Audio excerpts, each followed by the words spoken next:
Hey everybody, I hope you guys are all doing okay, and welcome back to our completionist 100% run here in Might and Magic VIII.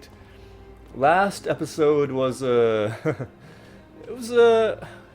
it was certainly a thing. It was a weird long slog through the wasp nest, and I have to say, when I went back over the episode, and just to go through it and, the usual stuff, and when I heard myself say at the beginning of the episode, with such confidence that we would be doing both the Wasp Nest and the Ogre Fort in the same episode, I actually laughed afterwards when I listened back to it, because that was so far from what ended up being the truth. But most of it was because of the the odd situation with the jump height in the wasp nest. Now, in between episodes, I did look up more to see what the potential problem was. I don't have any definitive answers, and I am not even sure if the answers that I'm reading about on the internet are correct. Because a lot of people are speculating that it's something to do with if you're not using the gray face patch, something to do with your hardware, your CPU will change the jump height compared to what it should have been on, the way the game was built when it was released on whatever systems were around at that time. And if you played on modern systems, somehow things are different. There are two reasons why I'm inclined to believe that. Number one is because I don't have any proof of this, but I do have memories of playing this game before, and I don't remember the wasp nest being that difficult.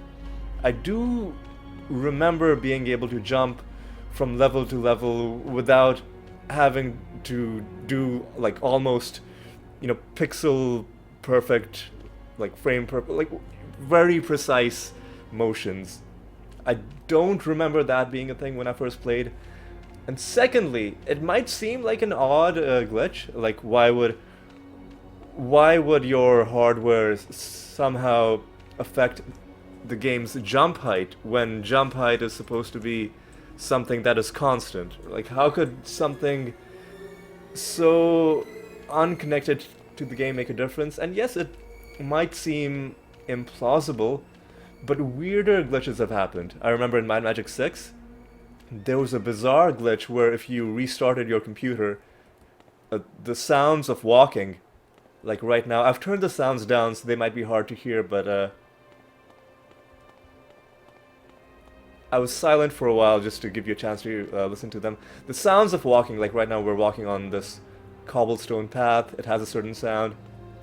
Now we're walking on dirt and grass, that has a certain sound. So in Might and Magic VI, every time you restarted your computer, if you played the game, for some reason those sounds would stop playing, but then they would suddenly start playing again, and the only thing people could figure out was that it depended on how long your computer had been running. If it had been running for a certain amount of time, suddenly the sounds would start playing. And at first I didn't believe it, but then I experienced it myself. So I don't know what the exact mechanism is, but I do know that in Might and Magic VI, playing it on modern PCs, it did have a weird glitch where somehow the length of time that your computer had been running was somehow affecting the audio in the game. So for that reason, I wouldn't dismiss the idea that somehow jump height is being affected by something to do with the computer you're running it on. But anyway, that's enough about that. I just thought I'd talk about it a little bit, just because it was a bit of a weird experience, and I thought we'd start with a bit of a debrief on that.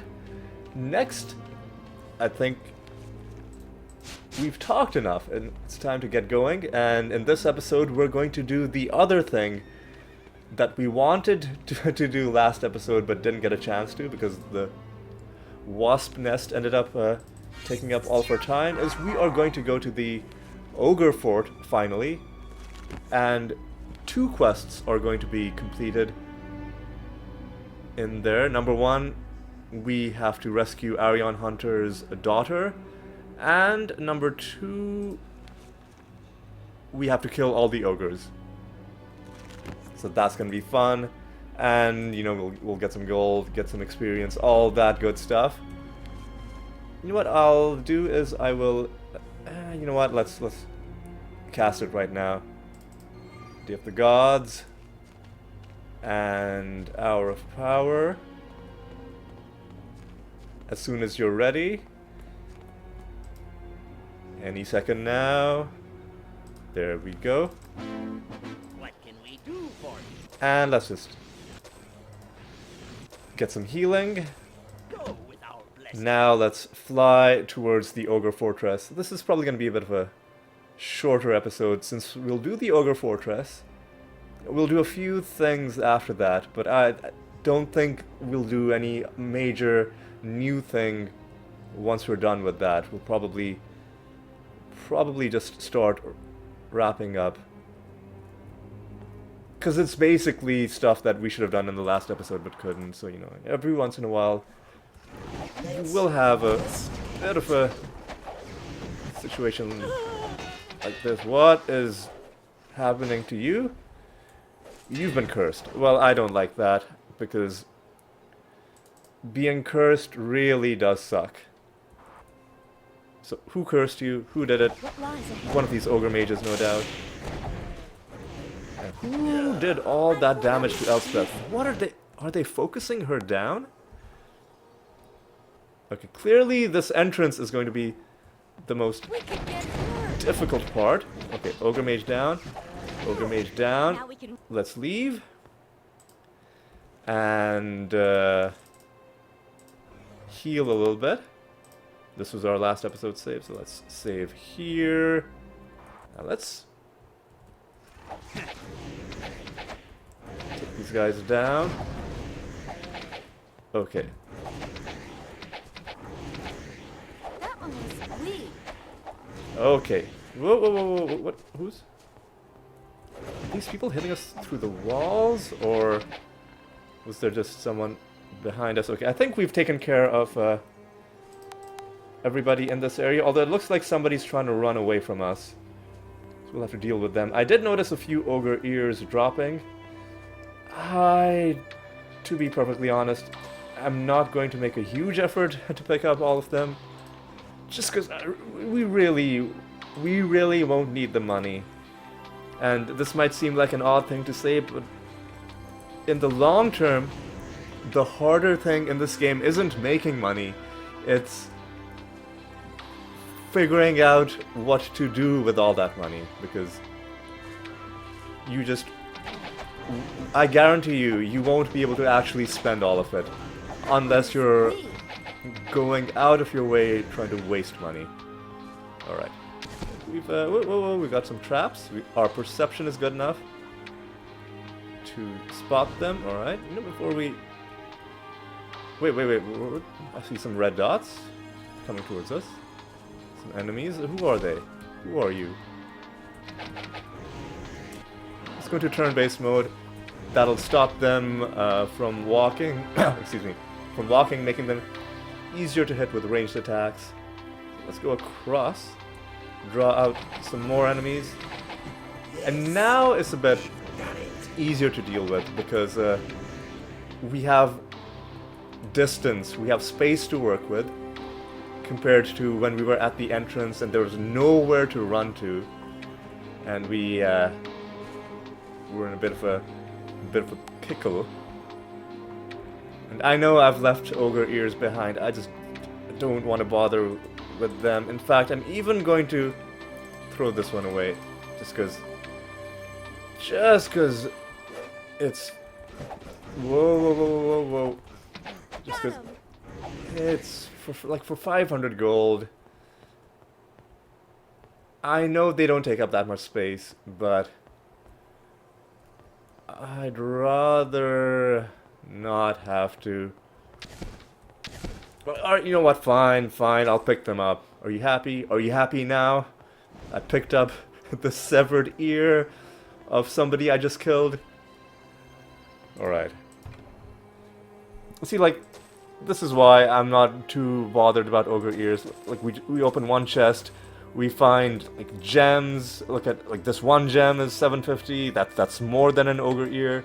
We find rings. Leave it. I mean, stat boosting, not a huge amount, but I'm collecting... Leave it. Collecting everything that's stat boosting. This one...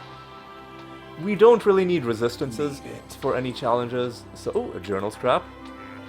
I wish we could read it from inside chest, but I guess we can't. We'll pick up that layered potion as well. Worthless. Endurance... we'll hold on to that. It's a stat boosting item. Is there a... like a... secret button or a lever Leave or it. something? Ooh, this is pretty good. We'll hold on to that. I'll take that. Worthless. That I'll take. I'd rather have rings and amulets for stat boosts because then the dragon can also use them. Whereas like belts and helmets, cloaks are things that only like these other guys can use. And even that's not a, you know, fully applying to all the other races. So for example, Minotaurs can't wear helmets. So for stat boosts, you'd rather have rings. Not just because like you can stack so many of them, whereas like you can only have one belt, but also because like everyone can use them. Alright, that's enough about that. Do I really? I was like, want to hold on to that for the alchemy. Like we're not going to use alchemy for like making powerful potions. That's not going to be something like a big thing for us. We will be using alchemy just to make all the potions, and like there's a potion recipe section, so we'll be doing alchemy for that reason. But yeah, I'm thinking I might just get rid of that alchemy amulet. Alright. Next. We need to... Okay. So clearly there is a way to go forward in this direction, but we don't seem to be able to have access to it from here. So let's go back up. Oh. Let's not let these traps hit us. There must be something in this room, right? Let's take a look around. 'Cause I remember in Might and Magic VI, there was definitely a situation where there was like a throne room, and there was a secret switch on one of the arms of the big chair, the throne. But that's... Oh, here we go. We got button there. Just one button. Okay. Found it. Like I said, I'm not gonna be looking up walkthroughs for, you know, basic dungeons, even though, you know, I'll have forgotten a lot of them, just because, like, you have to have the confidence that you can figure it out again, because this is not meant to be, like, a super difficult game. Can we walk back up? Yes, we can, even though it looks very steep. It's so steep that it launches us into the air, and high enough that our guys think they're about to take falling damage. I don't think you can take falling damage in most indoor environments. Okay, now we gotta be a little bit careful. Should have fled. So much so that okay, we need to pay attention to the names of the enemies we're shooting, because ogre war leaders, we need to loot their corpses, because they have items that we need. It is down. Thilgor was pretty happy about that murder he just committed. Good on you, my man. My dragon man. Okay. I want these magi to go down before they start doing any funky stuff to our people. Okay, warrior, brawler, That was easy. brawler. Okay, we have one war leader dead somewhere there. There we go. Wait.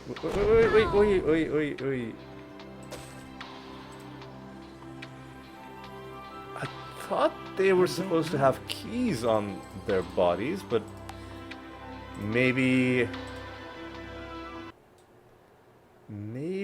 I either got the enemy type wrong, or some of them have keys and some don't. But this guy needs to go. Like, all these ogre mages need to be dealt with. Alright, now we can let these melee guys approach us. Another war leader.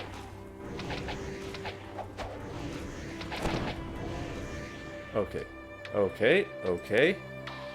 So far, so good. This guy had a key. So maybe only the war leaders up here on this ledge? That war leader didn't have anything. So some of them will have keys. Well, the two of them specifically will have keys. But, whoa, easy. But not all of them, apparently. Whoa, wait. Got a bit too carried away there. This war leader perhaps has our other key. Indeed he does. Pretty cool looking keys, I've got to say. Alright, let's take down these mages. And carry on saving. I think so far we've killed everyone we've come across. Alright. Alright.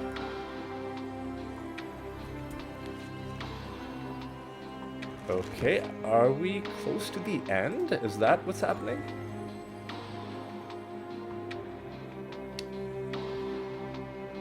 Let's take that. And sure, you can take intellect. Oh, wait, whoa. Alright. White barrel. Green barrel. Alright. I think this might be the last enemy? I think that's the last enemy. Well, darn. Well, I allowed haste to expire, which is pretty bad misplay on my part. But it's not too big of a deal. We can just cast Cure Weak. Like, only one spell point, so we're not even... It's not even taxing our mana that much, and then we can just cast Hour of Power again. It does bug me that haste has such a low duration, but I guess it's a way of balancing the game so that it's not too easy. I give you something to think about to keep you on your toes, and this should be where we find I'm not sure what it Arion Hunter. Right? Click on the keyhole, and Arion Hunter will approach us, and she will say thank you. And the door opens, and she's free to go. Hello. We can talk to her again, but eventually, basically, I think the moment we leave, she will no longer be in here, and she will be magically transported back to Ravenshore, to the Smuggler's Cove, I believe. Okay.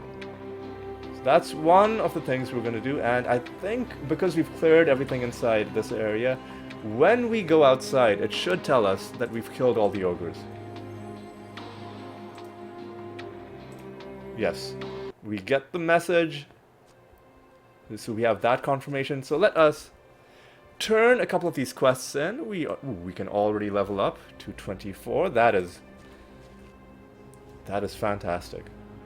What I'm going to be doing, though, for a while probably, is that I'm only going to be leveling up myself. That way I will be boosting light magic. Each rank we get in light magic means 4 more stat points added when we cast Day of the Gods. And it might not seem like a lot, but it adds up in terms of making those stat checks easier to beat. And we'll have these other levels in the bag. Like, you can go all the way to 18, that's a lot. You can go to 52, almost to 53.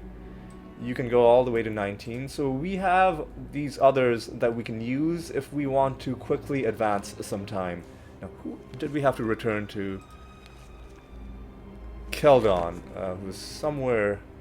That's Veldon, not Keldon. That's Ramba. Keldon. Here we go. Keldon, something like that. Anyway, I'll save in a new slot. All right, we'll return the one ear that we found, and we'll hand in this quest. Get a good amount of gold for that.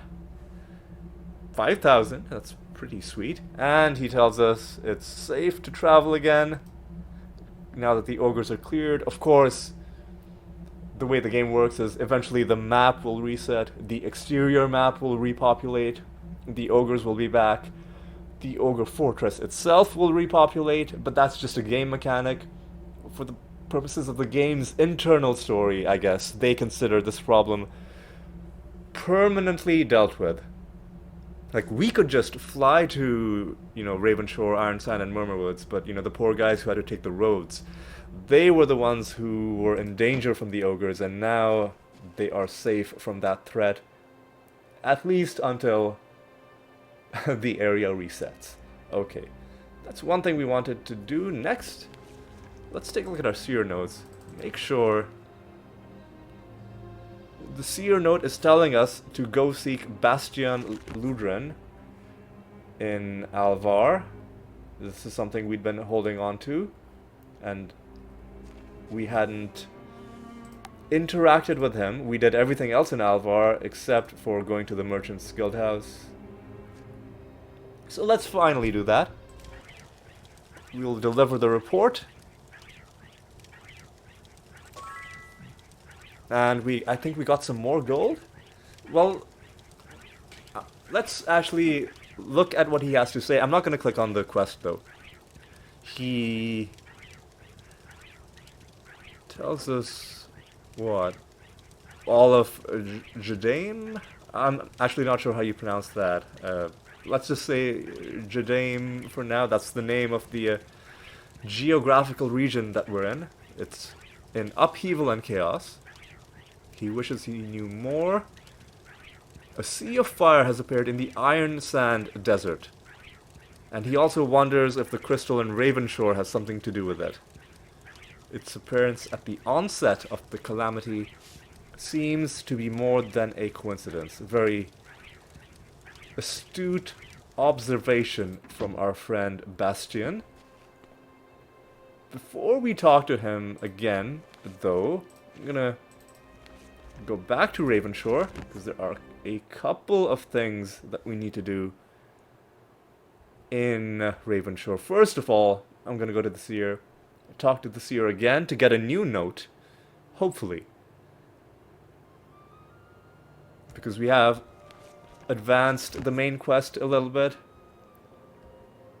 So each time we advance, even if it's just slightly, I'm going to go back to the Seer to see what he has to say.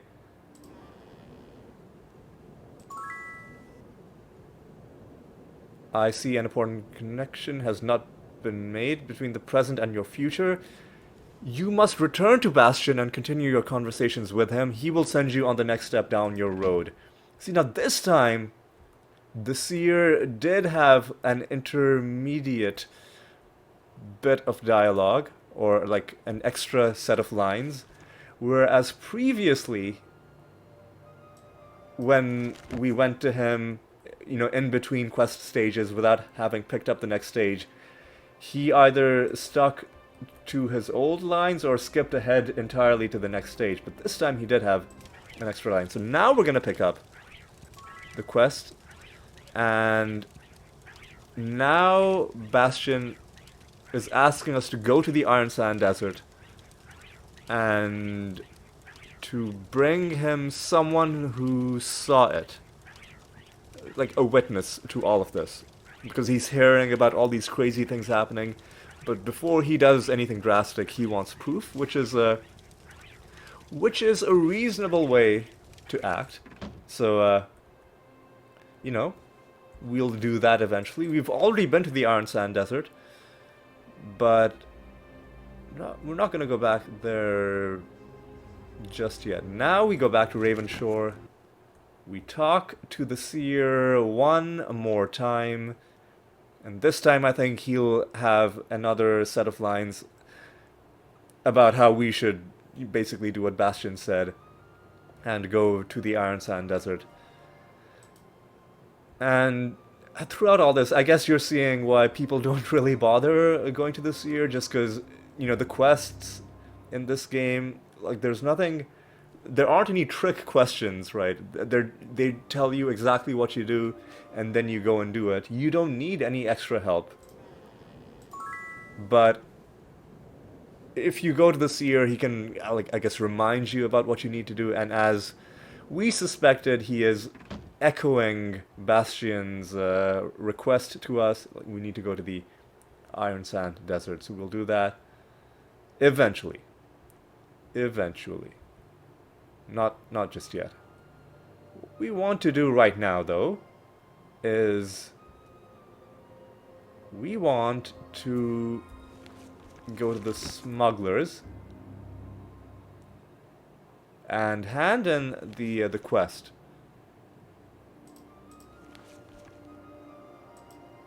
Actually, I think the quest might have been already completed. Let's check our character sheet. It should be one of the green, like the optional quests. Rescue, no, that's brought, killed.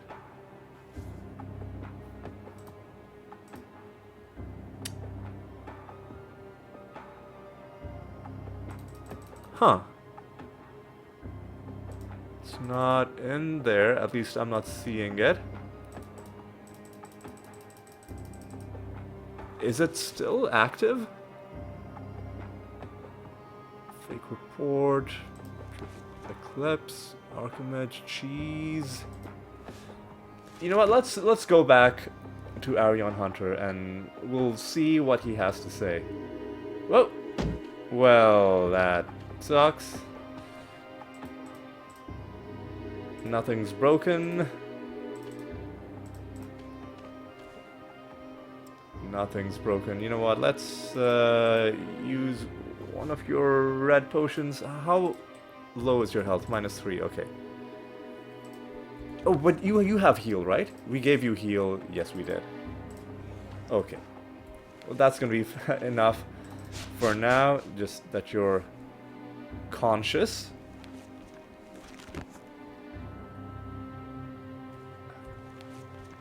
Oh, the smugglers are down there. Okay, I was going to the wrong place entirely. All right, let's just go around and go along the coast. And you know what? You can heal yourself a couple of times. We have Hour of Power active, even though we're not going to use it for the rest of this episode. There's going to be no more combat. Alright, let me cast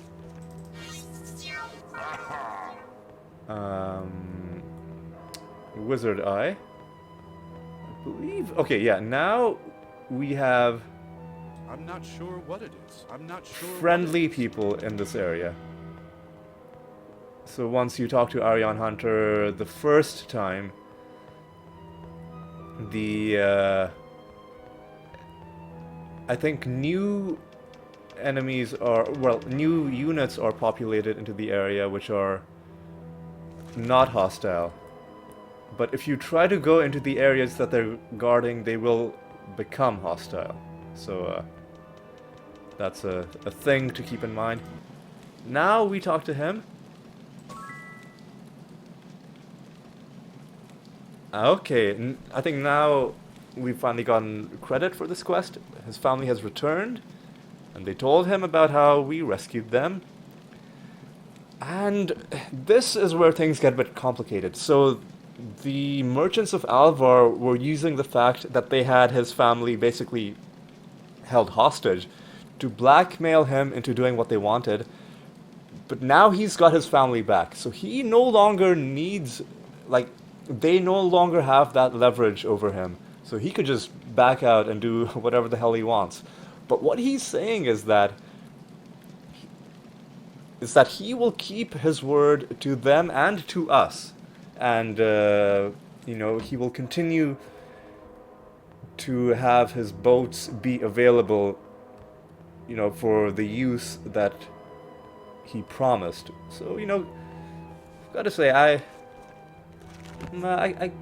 quite like this guy. He seems like a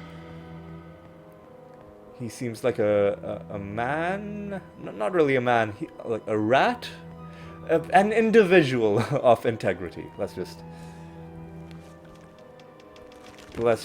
say that. Although, I mean, obviously he is engaged in criminal activities as well, smuggling, you know. I'm not gonna really look too deeply at that, but he does seem to be acting with the world's best interests at heart, at least in this case, because, you know, he's still going to do the thing that he said he would, because I guess he realizes the gravity of the situation. Okay, now we still have these keys. Oh, what does this journal scrap say? Oh no, that's a different one. So where did it go?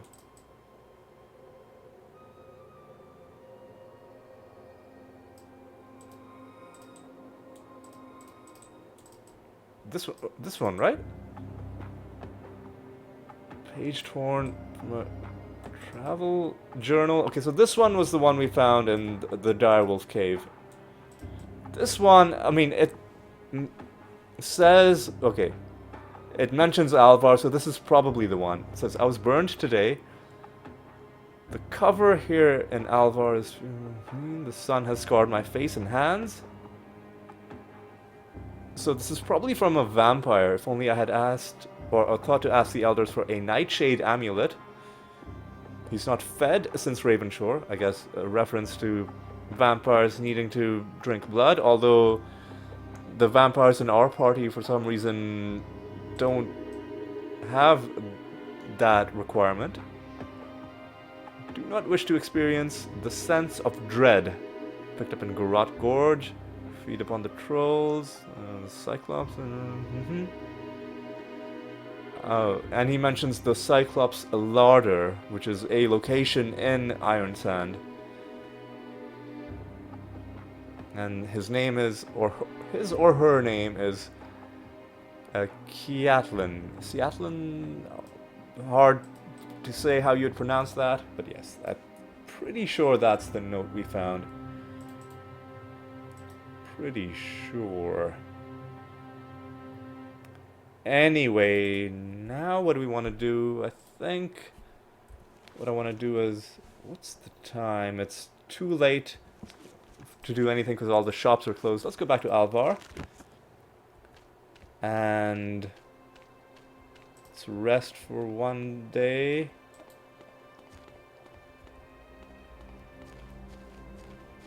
Welcome. Your supplies already. A quiet room, you say?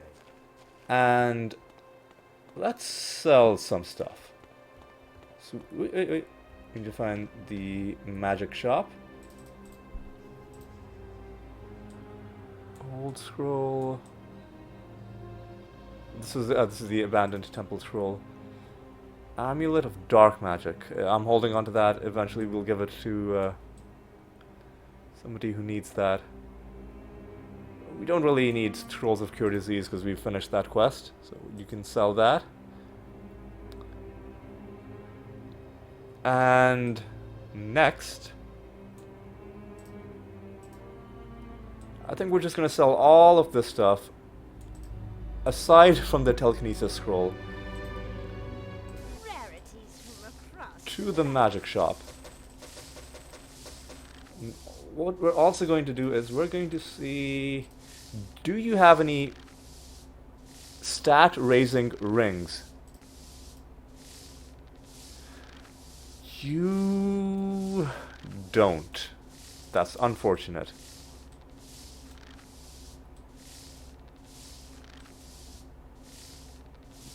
Unfortunate.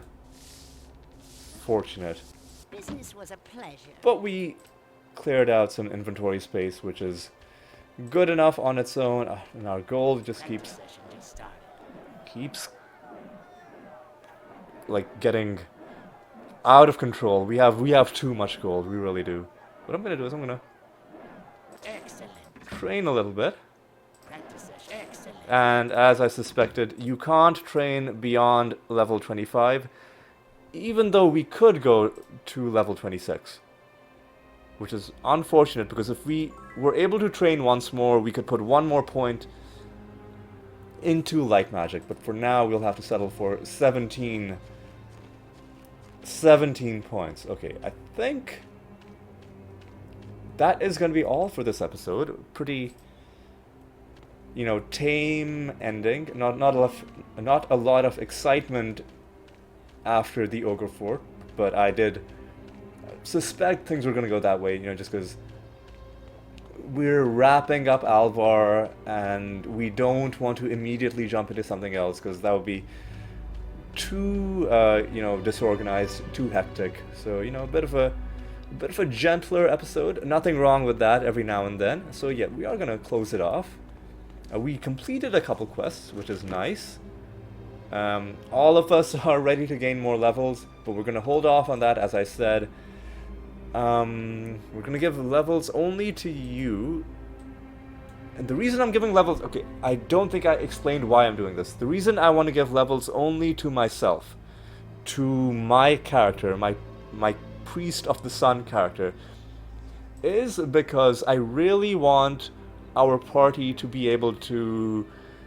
Or at a minimum, I want him to be able to complete the challenge of intellect that we have in Ravenshore before Ravenshore resets and the challenge becomes something else.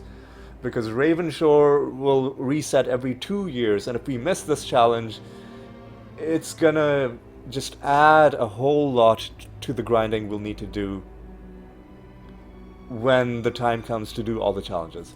So let's see where we are at right now with all the points that I've currently put into light magic.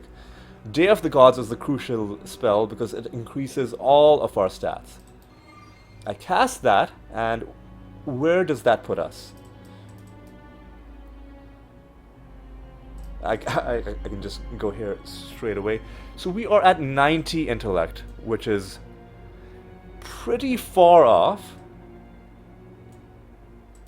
However, we have ways to raise our intellect. Chiefly, we have this thing, intellect plus 40. We have intellect plus 17, amazing. That's 57 right there. And we have intellect plus 14, okay. Intellect plus 4, and what does that put us at?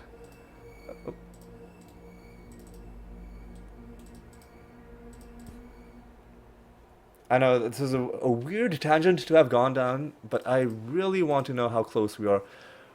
we are still pretty far off. There's one other thing we can do. Is we can go back to Dagger Wound.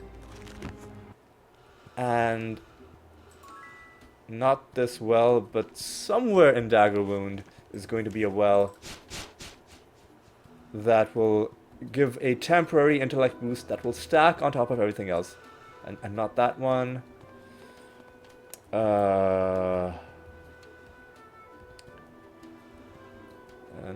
Just bear with me for one moment. I think this is the one. Plus 15, not 25. That sucks. Because this puts us at 176. And there's nothing else that gives us intellect, eh? The bow, obviously not. Chainmail, not that. The cloak gives might. That's something to Leave it. keep in mind. That gives might. Okay. One of these. Luck 15. That's pretty good. Okay, so we're gonna have to find either a couple rings that boost intellect, or we're going to have to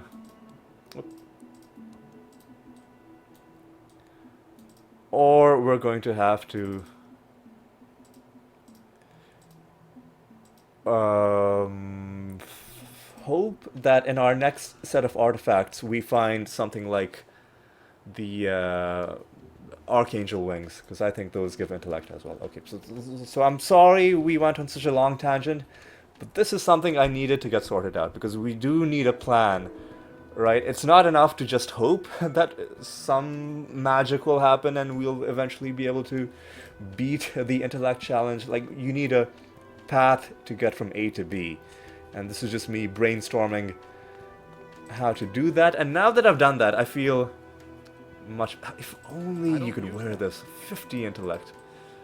Gosh. Anyway, I think that is going to be all for this episode. Again, don't mind the I hope it made sense to you, the brainstorming that I was doing, that you understood what I was trying to do and, you know, the calculations I was trying to make. But yes, that does fill me with a bit of hope. I think we can do it. We'll just need a bit of luck, or potentially a bit of saves coming. But I think we can make it work. Anyway, that really is, I think, I've said way more than I needed to. So now I am going to close things off. So yes, thank you very much for watching. I hope you enjoyed this somewhat more gentle episode. We cleared another dungeon, the Ogre Fortress. We completed 2 quests, and do we finally get credit for this? Yes, we do. Finally, we are being acknowledged as the rescuers of Arion Hunter. So we did those, and then we got a couple seer notes. 2 of them, in fact. This one and this one. This one is an example of one of those notes where it's like the next stage is right there. You talk to him, and then in the same screen is the thing you click on to get the quest.